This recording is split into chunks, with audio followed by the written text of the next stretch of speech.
সাথে আছি তবু মনে হয় দূরে, কত কথা বলি তবু নেই যে সুরে, অভিমানে জমে থাকে অল্প, এটা আমাদেরই গল্প।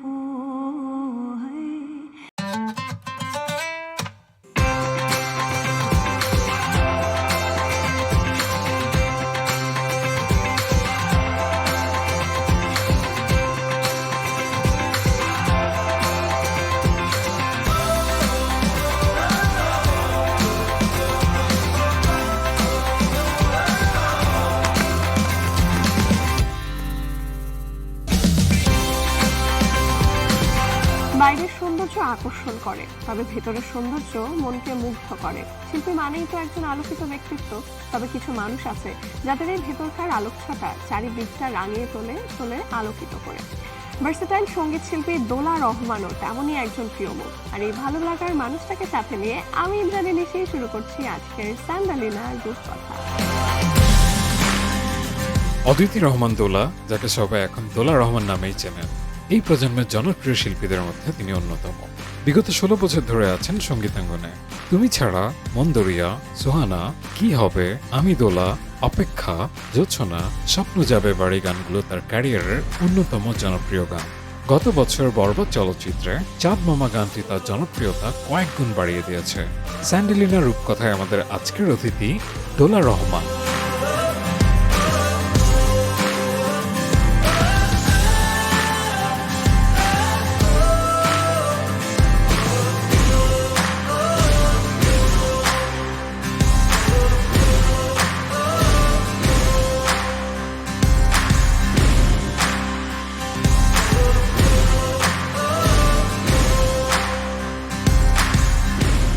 যে মানুষটাকে দেখলে আমার হৃদয়ে লাগে। দোলা, কেমন আছেন? Thank you. ভালো আছি। তুমি কেমন আছো? আমি খুব ভালো আছি। আপনাকে সবসময় এত গর্জিয়াস লাগে, এটা বোধহয় আপনার ভেতরকার পার্সোনালিটির একটা পাওয়ার। আর আপনি জানেন কি, আপনার শুধুমাত্র কিন্তু পুরুষ ভক্তই বেশি না, প্রচুর নারী ভক্ত রয়েছে। বিকজ আমাদের বাংলাদেশের অনেক তারকা শিল্পীরাও আপনার ভক্ত। এই ব্যাপারটা কেমন লাগে আপনার? খুবই ওভারওয়েলমিং লাগছে। তো আবার আমি অনেকক্ষণ ধরে তোমাকে দেখেই যাচ্ছি, এত সুন্দর লাগছে তোমাকে। মাশাআল্লাহ, অনেক সুন্দর লাগছে। আর যে কমপ্লিমেন্টটা করছে, এটা আসলে দিস রিয়েলি মিনস আ লট। একটা মেয়ে যখন একটা মেয়েকে কমপ্লিমেন্ট করে না, এটা আসলে এটা এম্পাওয়ারিং, এটা খুব ভালো লাগে আসলে। Thanks for the compliment. Okay, আর আপনার পার্সোনালিটি নিয়ে একটু জানতেই চাই। এত চমৎকার একটা পার্সোনালিটি আপনি ক্যারি করেন, অনেকে বলে এটাকে ম্যাগনেটিক পার্সোনালিটি, এবং আপনার সাথে যে একবার মিট করেছে সে আপনার ফ্যান হয়ে গেছে, এটা কি করে পসিবল? এটা আমি বলবো যে অপর মানুষটার আসলে কাইন্ডনেস। আমি নিজে থেকে, আমি যেরকম দেখছো আমি এমনই, আমি সবসময় এভাবেই থাকি, এভাবেই কথা বলি। হয়তোবা এটাই যে যতখানি তুমি নিজের মতো থাকবা, being yourself is the best thing you can do. তো এভাবেই থাকি, অপর মানুষটা অনেক কাইন্ড, এই জন্য হয়তো আমি কমপ্লিমেন্ট পাই। তো নিজের কোনো একটু আজকে লুকটা নিয়ে শুনি, যে কোন ভাবনা থেকে এই শাড়িটা পরেছেন, গয়নাটা পরেছেন, সবকিছু এত সুন্দর, এত চমৎকার ভাবে মানিয়ে গেছে আপনাকে। Thank you. আমি আসলে আমার লুকটা প্রতিবারই চেঞ্জ করতে পছন্দ করি। আই লাভ এক্সপ্লোরিং, যে এভাবে যেন আমাকে আগে না দেখা যায়, আরেকটু চেঞ্জ করে পরি। আমার মার খুব পছন্দ আমি একটু গহনা পরবো, আর আমি একদমই খুব একটা পরি না। তো আজকে মার পছন্দেই, মা যেভাবে বলেছে এভাবে সেজে এসেছি। তো আজকে ফুল ক্রেডিট গোস টু হার। সময় বদলে যায়, কিন্তু আভিজাত্যের মানে একই থেকে যায়। স্মরণের ছোঁয়ায় তোমার উপমায় বদলে দিলে যে আমার। স্যান্ডেলিনা সো, রূপচর্চায় আভিজাত্য।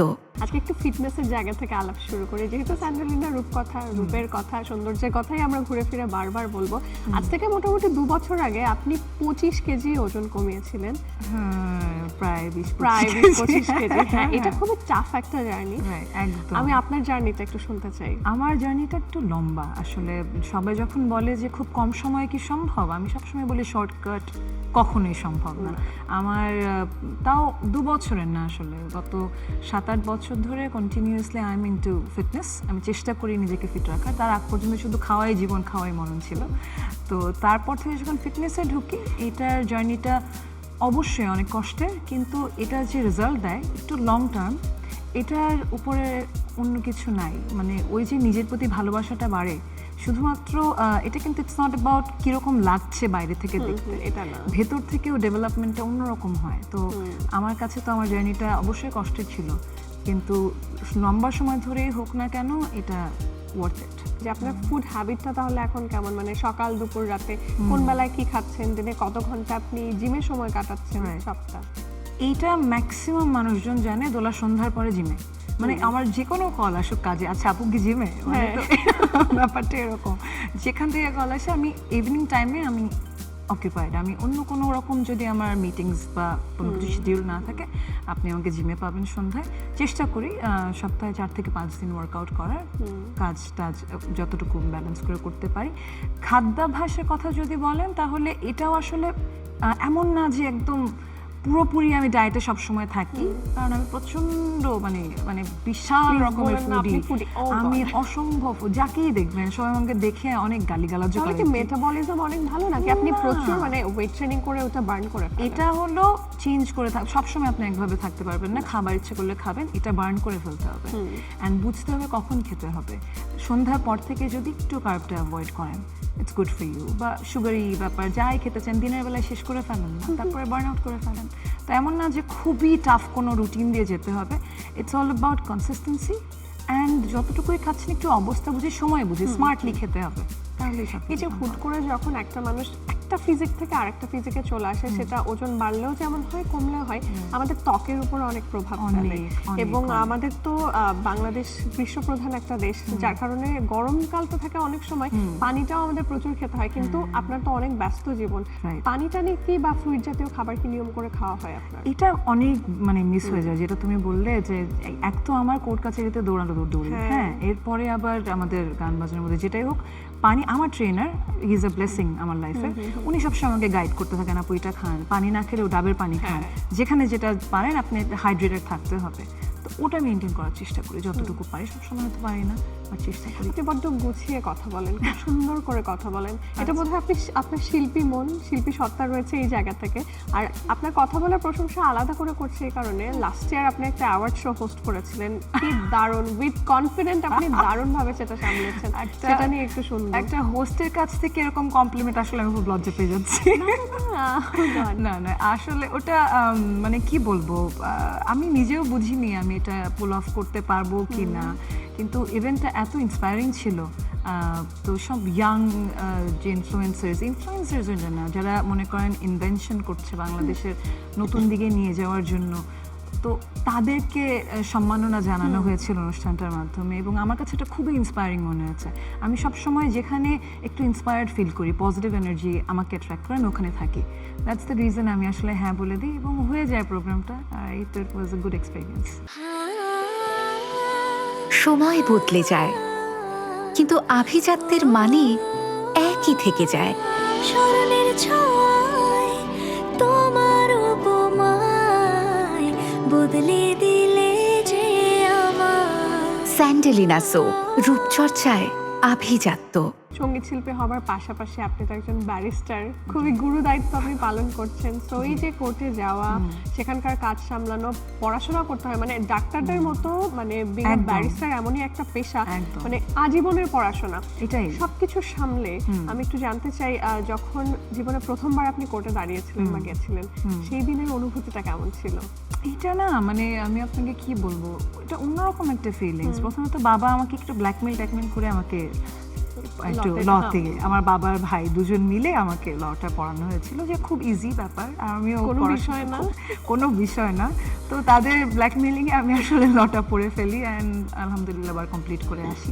তো প্রথম যখন কোর্টে যাই, মিক্সড এক্সপিরিয়েন্স। আমি তো আসলে ইংল্যান্ডে যে চেহারা দেখেছি, আমাদের জাজ কোর্টটা তো একটু অন্যরকম, হ্যাঁ, তো এই জন্য একটু অন্যরকম অভিজ্ঞতা Clients ছিল, গুলোও অন্যরকম। সবকিছু অন্যরকম। আপনি দেখবেন রাস্তা দিয়ে হাঁটবেন, পাশে মুরগি কেউ বিক্রি করছে, কেউ বাদাম বিক্রি করছে, সামনে দেখবেন ফাইল নিয়ে দুজন যাচ্ছে, মানে এটা একটা অন্যরকম একটা প্লট আর কি, মুভি প্লটের মতো। কিন্তু আমাদের ওই এক্সপিরিয়েন্স থেকে লাইফে এত কিছু নেয়ার আছে, কোর্ট আমাকে অনেক কিছু শিখিয়েছে, যে কোনো সিচুয়েশনে how to survive, how to carry yourself, and কিভাবে কনফিডেন্টলি নিজেকে প্রেজেন্ট করতে হবে। এবং মানুষের সাথে মিশতেও বোধহয় শিখিয়েছে। হ্যাঁ, অবশ্যই আপনাকে সব ধরনের সব শ্রেণীর মানুষের সাথে মিশতে হবে উইথ কাইন্ডনেস। আর আপনার শুধুমাত্র এটা আমি আসলে মেনশন করব কেন, এটা শুধুমাত্র কোর্টের এরিয়ার জন্য না, আমি যে ইন্ডাস্ট্রিতে কাজ করি সবাই এক একজন এক এক রকম প্রবলেম ফেস করে এভরিডে। ট্রাস্ট মি, আমি যখন শুনতে পাই অনেকেই আমাদের মতোই অনেকেই অনেক রকম প্রবলেম ফেস করছে, অনেক রকম হ্যারাসমেন্টের শিকার হচ্ছে, এটা তো আপনারা দেখতেই পান এভরিডে সোশ্যাল মিডিয়াতে। তো ওই জায়গা থেকেও যখন তাদের জন্য কিছু একটা করতে পারি, ওটা আমার জন্য অনেক বড় একটা মানে শান্তি। যেহেতু আপনি এত মানুষের এক্সপেরিয়েন্স গুলো শুনছেন, আপনার নিজের জীবনেও তো রয়েছে অনেক চড়াই উতরাই। অবশ্যই অবশ্যই। সবটা সামলে নিজের মনটা ভালো রাখেন কি করে তখন?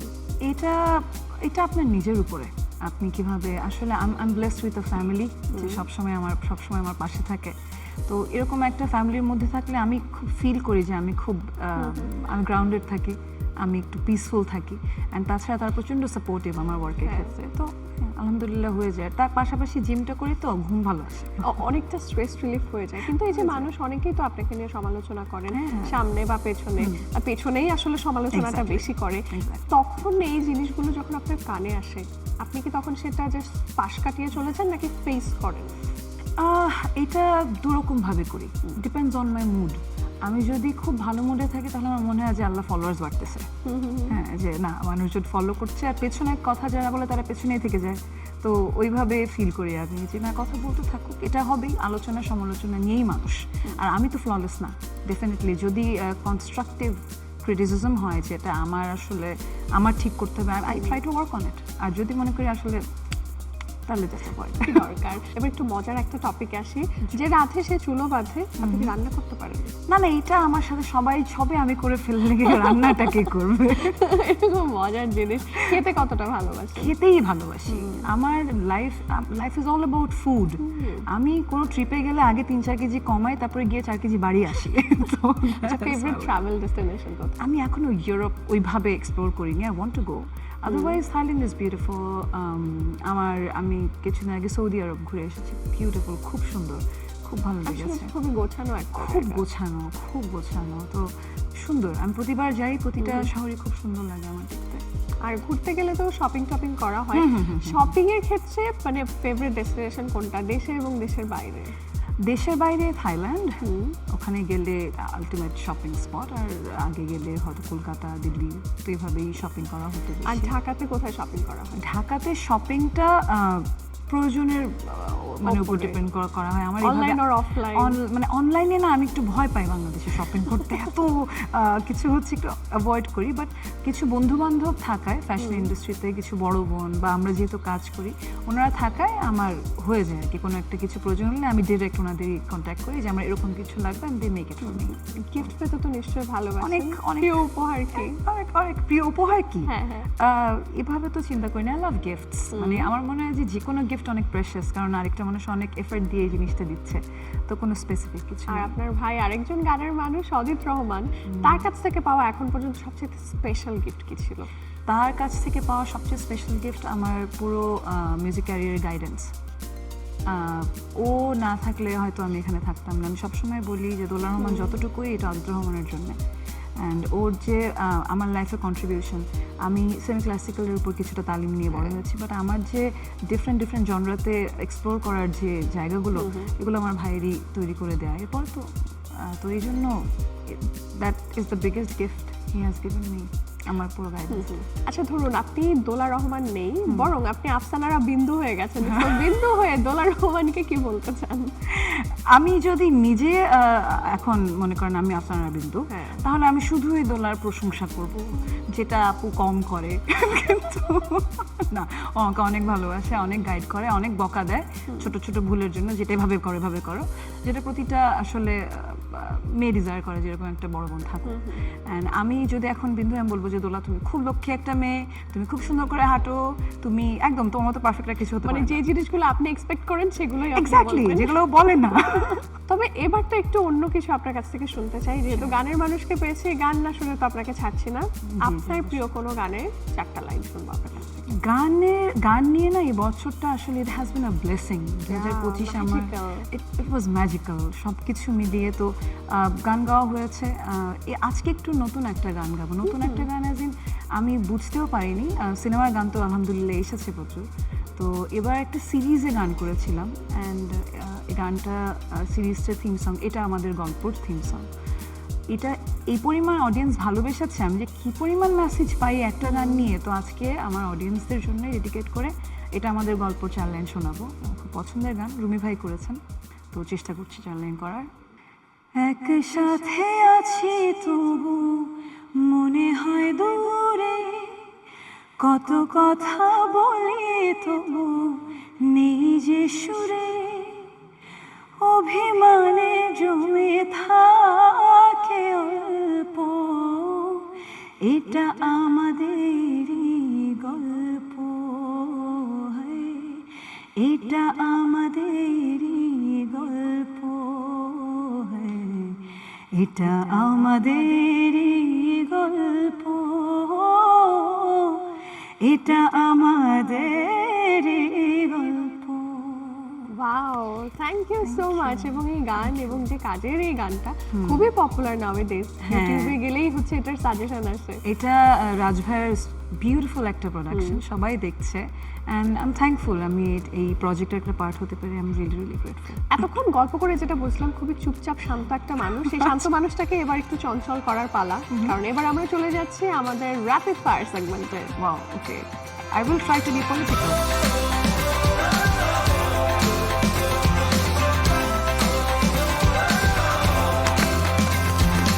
তো আমরা চলে এসেছি আমাদের র্যাপিড ফায়ার রাউন্ডে যেটা বলেছিলেন I try two B political সেটা হওয়া যাবে না বিকজ আমাদের দুটো ইম্পর্টেন্ট রুল রয়েছে নো ডিপ্লোম্যাটিক আনসার এবং কোনো কোয়েশ্চেনের আনসার স্কিপ করা যাবে না আর এছাড়া আমি আপনাকে খুব র্যাপিডলি কোয়েশ্চেন করব আপনাকেও খুব র্যাপিডলি আনসার করতে হবে I will try my best চেষ্টা করি আর উত্তর দেওয়ার সময় খেয়াল রাখতে হবে প্রত্যেকটা উত্তরে যেন থাকে ফায়ার আরে বাপরে আমি কি পাবো আপনার এরকম আমি কিছু না দিলে আমি কিন্তু কোনো রকম আচ্ছা সেটার জন্য অপেক্ষা করতে হবে ওকে স্টার্ট ঘুম নিয়ে সমস্যায় ভোগেন মানে ইনসমনিয়া বা এরকম কিছু না আমি ঘুমের পাগল আপনার স্কিন কি টাইপের স্কিন আমার dry two combination to dry একটা মজার প্রশ্ন মজার উত্তর চাই কোন তারকার ওয়ার্ড্রোব চিন্তাই করতে চান কোন তারকার ওয়ার্ড্রোব চিন্তা করতে বিন্দুপুর মাথায় আসছে বিন্দুপুর পুরা ফ্যাশন হাউস চিন্তা করতে চাই বিশ্বের কোন পুরুষ তারকার সাথে ডিনার ডেটে যেতে চান জেসন মামার সাথে ডিনার ডেটে ওয়াও অভিনেত্রীদের মধ্যে কার ফ্যাশন সেন্স আপনাকে মুগ্ধ করে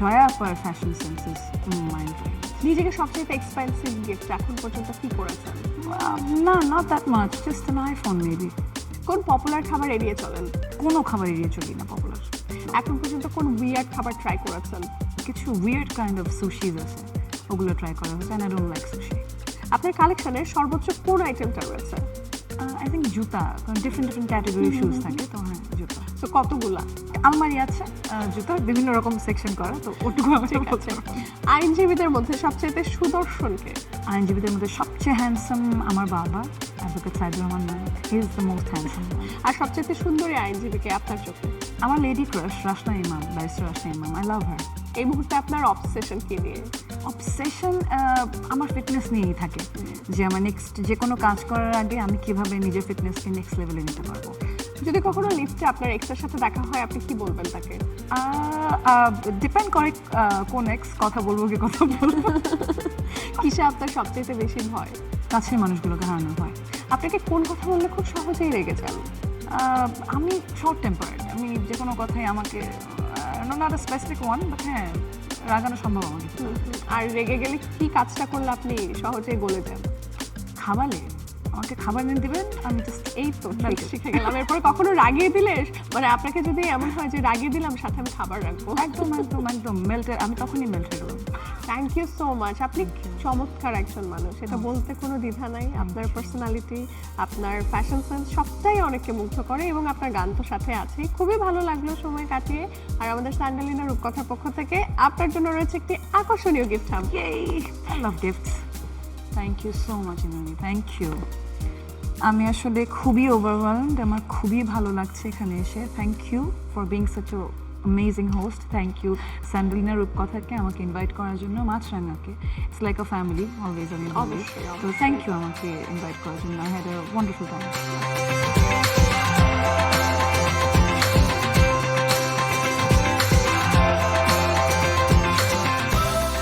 আমন্ত্রণ জানাচ্ছি রূপকথায়, সঙ্গে আছে আমি রাহিমা সুলতানা রীতা। আশা করি আপনারা ভালো আছেন। আজকে আমি আপনাদের একটা টেকনিক দেখাবো। অনেক সময় দেখা যায় যে আমাদের কানের ভেতরে গোসল করার সময় পানি ঢুকে বা কানে ব্যথা করে, শো শো শব্দ হয়। সেটার থেকে আমরা কিভাবে রিলিফ পেতে পারি তারই একটা টেকনিক আমি আজকে আপনাদের দেখাবো। আর আমি অ্যাপ্লাই করে দেখাবো যার উপরে, তিনি হলেন আজকের মডেল মেহেক। মেহেক, কেমন আছো? ভালো আছি, আপনি কেমন আছেন? আমি ভালো আছি। তুমি কি করছো? পড়াশোনা কি করছো? আমি এলএলবি করছি, পড়াশোনার পাশাপাশি মডেলিং করছি। আচ্ছা, এরকম কি তোমার কখনো হয়েছে যে কানে একটু ব্যথা করছে বা গোসল করার সময় কানে পানি ঢুকে যায় বা সেটা ঠিকমতো বের না হলে? কটন বাড ইউজ করো? আমার কখনো এরকম হয়নি, বাসায় শুনেছি আম্মুর মাঝে মাঝে এরকম হতো। তাই?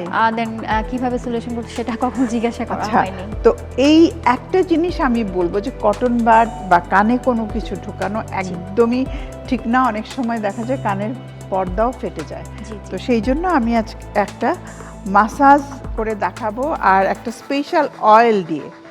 এখানে আমি হাফ চা চামচ মেথি, হাফ চা চামচ কালো জিরা আর 4টে লবঙ্গ দিয়ে জাল করে নিয়েছি নারিকেল তেল, কোকোনাট অয়েল।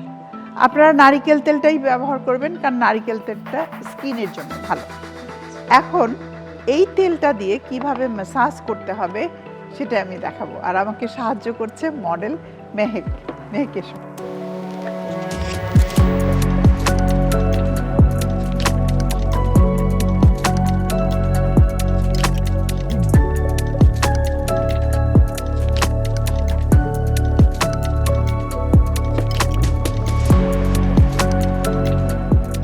আমার কাছে একটা ভিটামিন ই ক্যাপসুল আছে, যদি বাড়িতে থাকে ব্যবহার করতে পারেন।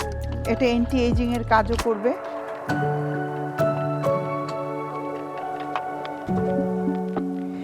এখন যেটা করতে হবে মাসাজ। আমি যেটা বলেছি যে কানের প্রবলেম অনেকেরই হয়, বিশেষ করে একটু এইজ হয়ে গেলে এটা তো খুব বেশি সমস্যায় ভুগে, কেমন ভো ভো শব্দ হয়, পানি চলে যায়। তখন দেখা যায় যে কটন বাড বা অন্যান্য কিছু কানের মধ্যে ঢুকিয়ে সেটা বের করার চেষ্টা করা হয়।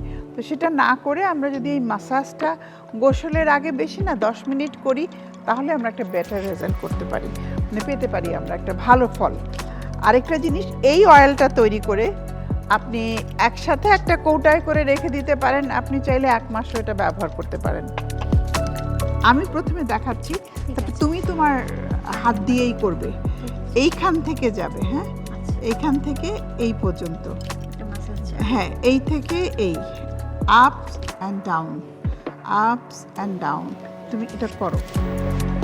হ্যাঁ, আগে একটু সামান্য একটু অয়েল নিয়ে নাও, আমি দিচ্ছি খুবই অল্প, ব্যাস। নিজেরটা নিজে করাটাই হলো বেটার। জাস্ট এই পজিশন থেকে। হ্যাঁ, আমি একটু তোমার হাতটা ধরে দেখিয়ে দিচ্ছি। এই, হ্যাঁ, এই একটু প্রেশার দিয়ে, এই এই আমাদের এখানে কিছু ভেইন আছে, লিমফ্যাটিক ভেইন বলি আমরা, সেগুলো ব্রেনের সাথে যুক্ত থাকে। তো এই মাসাজটার ফলে এগুলো মানে স্টিমুলেট হয়। এর ভেতরে যদি কোনো ডার্ট বা ময়লা বা কোনো কিছু থেকে থাকে সেটা বের হয়ে যায়। এটা তোমার 10 মিনিট করতে হবে, হ্যাঁ। তারপরে কানের এই জায়গাটা, এই যে আমি এরকম করে দিচ্ছি, রাউন্ড রাউন্ড রাউন্ড করলে আমাদের জন্য ভালো হয়। খুবই ভালো, খুবই ভালো। জ লাইনটা ভালো থাকে, জতে কোনো এক্সট্রা ফ্যাট জমে না, যেহেতু এইভাবে এটাকে ড্রেইন করা হচ্ছে। তো যাদের ডাবল চিন আছে তাদের জন্য এটা খুবই উপকারী, মানে একই সাথে বেশ কয়েকটা বেনিফিটস আমরা পাচ্ছি। এইটা করে তবে লাস্টের স্টেপটা হলো কানটাকে জাস্ট এই এই এরকম করে 10 টাইমস তুমি করো। পুরো ফোল্ড করে ফেলতে হবে, কানটা ভাঁজ করে ফেলতে হবে, হ্যাঁ, 10 টাইমস। তুমি বললে যে তোমার আম্মুর মাঝে মাঝে হয়, তুমি অবশ্যই বাড়ি গিয়ে তোমার আম্মুকে নিজে এটা করে দিবে, করে দিয়ে ওনাকে দেখিয়ে দিবে যে এভাবে করলে একটা বেটার রেজাল্ট পাওয়া যাবে। শীতকালে এই প্রবলেমটা বেশি হয়, ঠান্ডায় অনেকের দেখা যায় কানে ঠান্ডা লাগে। তো যখন কানে ঠান্ডা লাগে তখন এই তেলটাকে একটু গরম করে নিয়ে ওই দুটো পাত্র নিতে হবে, একটা একটু বড় ভ্যানমেরি যেটাকে আমরা সিস্টেম বলি, একটা পাত্র বড় গরম পানি থাকবে, আরেকটাতে পাত্রে তেল থাকবে। তখন তেলটা অটো গরম হয়ে যাবে। ওই ওয়ার্ম ওয়াটার মানে ওয়ার্ম অয়েল দিয়ে যখন ম্যাসাজ করা হবে তারপর ওয়ার্ম ওয়াটার দিয়ে জিনিসটা মুছে ফেলতে হবে, মানে পুরো জিনিসটাই যেন একটু ওয়ার্ম থাকে, তাহলে রেজাল্ট আরও ভালো পাওয়া যাবে। মেহেক, তোমাকে অসংখ্য ধন্যবাদ আমাকে সাহায্য করার জন্য। আপনাকে অনেক ধন্যবাদ আমাকে এত ভালো কিছু শেখানোর জন্য, যা আমাকে এবং আমার ফ্যামিলির সবাইকে অনেক ভালো একটা রেজাল্ট দিবে। বিশেষ করে যেহেতু আমার আম্মু জিনিসটা ফেস করে, তো তার জন্য ভালো একটা সলিউশন। Thank you.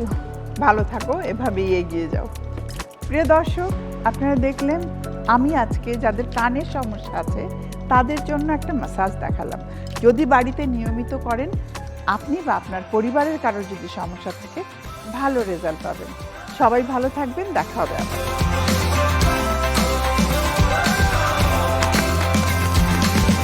প্রিয় দর্শক, আপনাদেরকে অভিনন্দন জানাচ্ছি আপনাদের এই প্রিয় অনুষ্ঠান স্যারেলিনা রূপকথায়। সাথে আছে আমি সালদিন, আমার সাথে আছে শিলা এবং শ্রাবণ। চলুন এই পর্বে আমরা দেখব ইয়োগার মাধ্যমে খুব সহজে কিভাবে আমরা আমাদের প্রেগনেন্সি যে সময়টুকু থাকে, এটি একটি গুরুত্বপূর্ণ সময় আমাদের মহিলাদের জন্য, সেই সময়টিকে আমরা কিভাবে কাজে লাগিয়ে কোনো রকম ঝামেলা ছাড়াই একটি সুন্দর এবং ভালো স্বাস্থ্যবান সন্তানকে জন্ম দিতে পারি। প্রেগনেন্সির সময়ে আমাদের কিন্তু অনেকগুলো বিষয় মনে রাখতে হবে। তখন আমাদের শারীরিক অনেক ধরনের আড়ষ্ট থাকে, মানসিক আড়ষ্টতাও কিন্তু থাকে। সেই জন্য প্রথম আমাদের মনকে স্থির করতে হবে, কারণ তখন আমাদের বিভিন্ন ধরনের হরমোনাল ইমব্যালেন্স তৈরি হয়। সেই জন্য মানসিক শান্তিটি খুবই দরকার। মানসিক শান্তিটি যখন আপনার স্টাবলিশড হবে এবং শরীরটি যখন আপনার উপযোগী হবে, কেবল তখনই আপনি এই কঠিন সময়টিকে সহজে পার করতে পারবেন। সেই জন্য আমরা মেডিটেশন করব। মেডিটেশন বা ধ্যান হলো এমন একটি প্রক্রিয়া যেটি মন, শরীর, আত্মা তিনটিকে একই প্রক্রিয়ায় রাখে এবং ভিতরে সর্বোচ্চ সুখ এবং ইনার পিস তৈরি করতে পারে। সেজন্য আমরা মেডিটেশন করব, গভীরভাবে শ্বাস গ্রহণ করব, ধীরে ধীরে ছাড়বো। যখন আমি আমার ভিতরে আরাম বোধ করব, তারপর কেবলমাত্র মনটিকে একটি জায়গায় রাখবো, ভালো চিন্তা করব কিংবা মনকে একটি জায়গায় রাখবো। চেষ্টা করব 5 মিনিট, 10 মিনিট, 15 মিনিট এরকম করে ধ্যান করবার অভ্যাসটি রাখবার। যখন এর ফলে কিন্তু আপনার মনের অবস্থাকে, আপনি মনকে শক্তিশালী করছেন। এখন আমরা এমন কিছু আসন করব যার ফলে আমাদের প্রেগনেন্সির বেশিরভাগ সময় হলো এই জায়গাগুলো আড়ষ্টতায় থাকে, এই জায়গাগুলোতে প্রবলেম থাকে, এগুলোকে আমরা ফ্রি করবার চেষ্টা করব। শরীরের প্রত্যেকটি জয়েন্টকে ফ্রি করবার চেষ্টা করব। সেটি করবার আগে আমরা একটি নোস্ট্রাল ব্রিদিং করে ফেলবো, অল্টারনেটিভ নোস্ট্রাল ব্রিদিং। তার ফলে মন শান্ত হবে। ডান নাক বন্ধ করে বাম নাক দিয়ে গভীরভাবে শ্বাস গ্রহণ করব, বাম নাকটি বন্ধ করব, ডান নাক দিয়ে ধীরে ধীরে ধীরে ধীরে সময় নিয়ে ছাড়বো। প্রেগনেন্সির সময় আপনাকে মনে রাখতে হবে, আপনি চাইলেই বেশি মুভমেন্ট করতে পারবেন না। আপনাকে আসলে ব্রিদিংয়ের উপর বেশি মনোযোগ দিতে হবে, যার ফলে ভিতরে আমরা যত বেশি অক্সিজেন গ্রহণ করব তত কিন্তু ভিতরে আড়ষ্টতা থাকবে না। সেই জন্য আপনি অল্টারনেটিভ নোস্ট্রাল ব্রিদিং কমপক্ষে এভাবে 15 থেকে 20 রাউন্ড করবেন প্রত্যেক দিন, খালি পেটে 3 থেকে 4 বার আমরা এটি করব।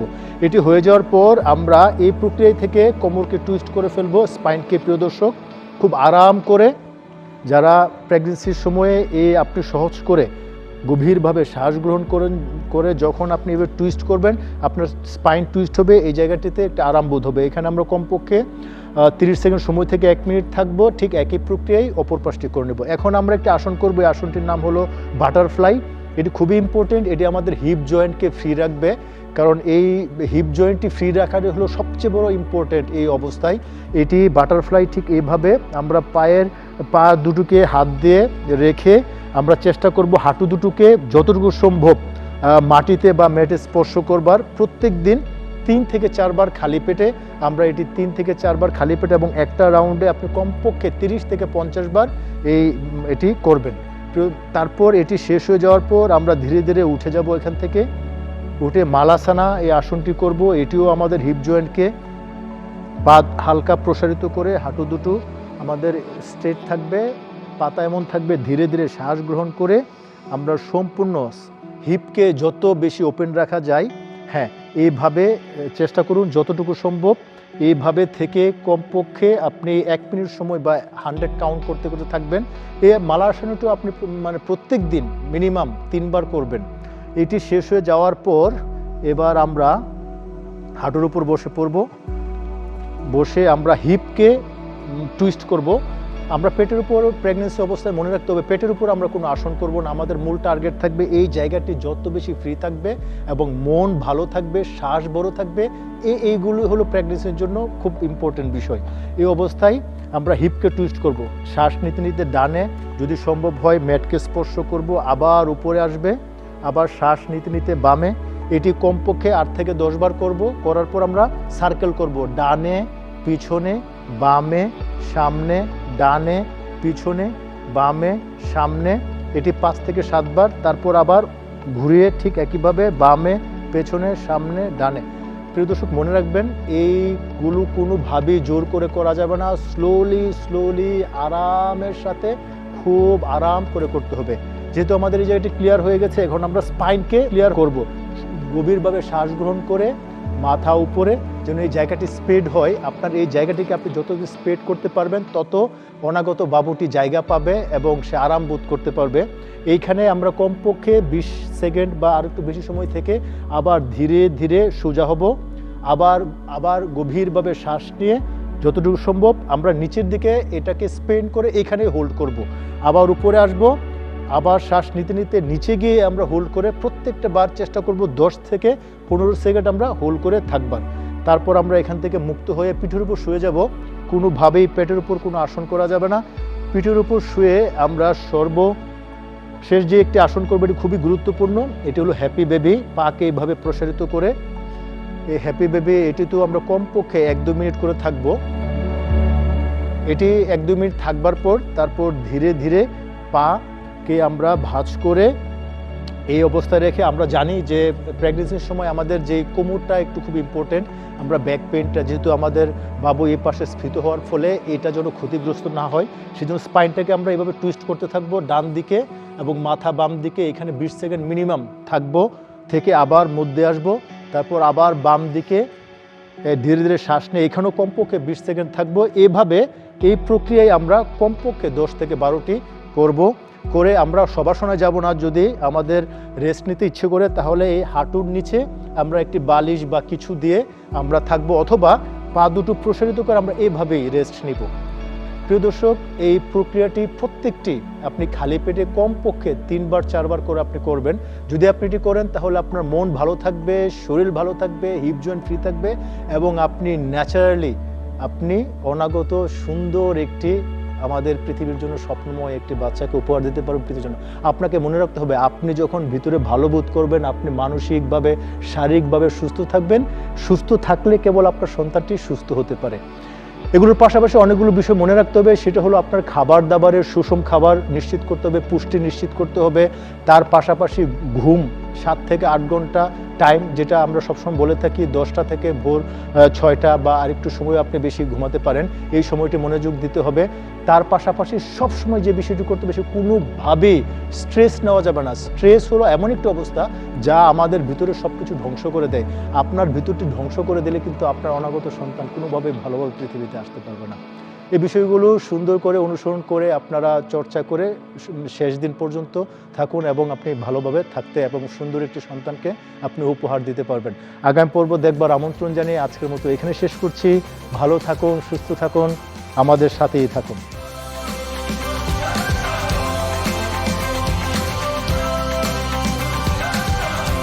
দর্শক, এতক্ষণ ধরে সবাই দেখছিলেন স্যান্ডেলিনা রূপকথা।